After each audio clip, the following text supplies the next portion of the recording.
Hi there, welcome to another installment of This Old House Live. I wanted to take a minute today to talk about finish nailers.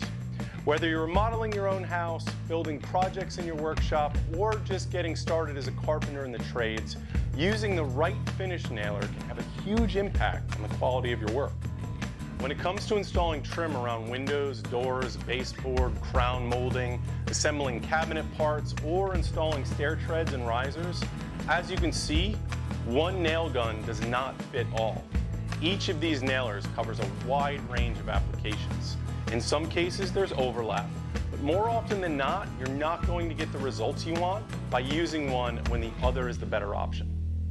The difference between them is the gauge of the nail they shoot.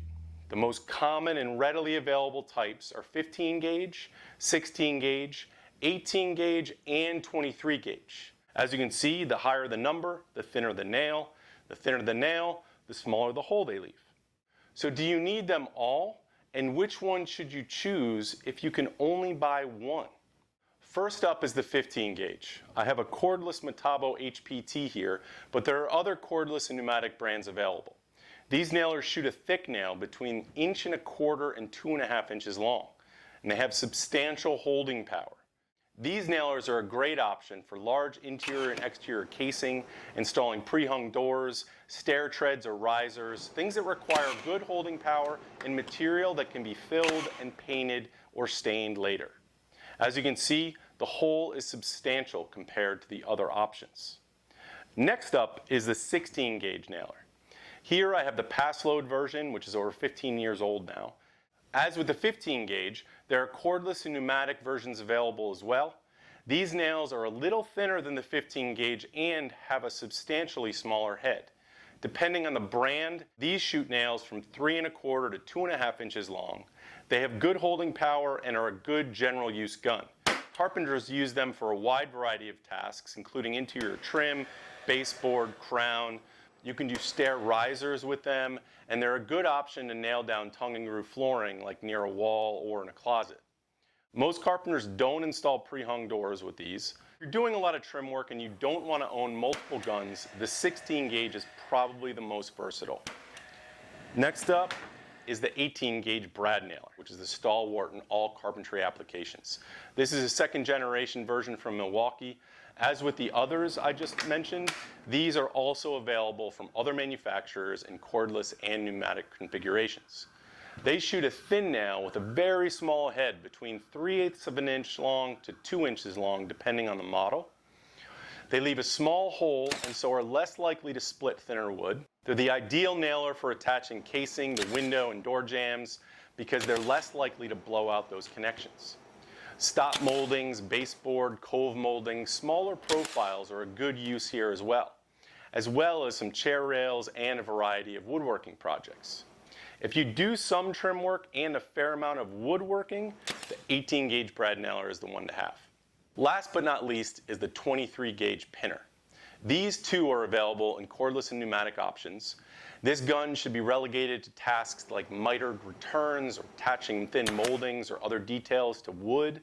Because most of them fire headless pins or very small headed pins, they're often used in conjunction with glue and therefore end up typically acting as a temporary clamp.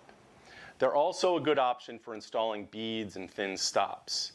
They don't split wood and leave a barely noticeable hole that requires minimal to no filling. As I alluded to earlier, nail guns are available in cordless and pneumatic configurations. The tried and true pneumatic uses compressed air to push a driver pin that sets the nail. Pneumatic nail guns are the lightest, fastest, and until recently, the most reliable. They're powered by compressed air that is delivered to the nailer through a hose. Finished carpenters like them because of their weight and maneuverability. They're not bulky and they're very well balanced. They require some maintenance and can be refurbished without sending them off to service. There's kits you can buy online with O-rings and things like that that you can replace yourself. So they're easy to own and take care of. Next, I have a cordless gas nailer. It uses a rechargeable battery and fuel cartridge that creates a small explosion inside a combustion chamber. That pushes the driver pin and sets the nail. These nailers are lightweight and reliable, though can't be fired rapidly like pneumatics. They require more maintenance and upkeep costs though, because you got to buy fuel and you also have to clean them out fairly regularly. The latest technology is on display here. These cordless nailers are powered solely by a battery. The driver mechanism is different than the other two styles. There's compressed air or gas housed in the head here, and a piston that drives the pin down. Depending upon the gauge nailer, they can be heavier than the gas and pneumatic options, but they are relatively lightweight and very fast and plenty powerful. They require no maintenance, though when they are down, they usually have to be sent off to service. In terms of purchasing options, you can buy a pneumatic combo kit that include a compressor and 1, 2, or 3 nailers that run about $200 to $400 depending on the configuration and the brand. These are a great option if you're starting from scratch. If you're already invested in a battery platform, you will find each of these nailers available as tool only or in kits that include a battery and a charger. Prices vary widely depending on the brand. I hope this was helpful. Good luck with your carpentry and woodworking projects, and thanks so much for watching. Thanks for watching. This Old House has got a video for just about every home improvement project, so be sure to check out the others. And if you like what you see, click on the subscribe button to make sure that you get our newest videos right in your feed.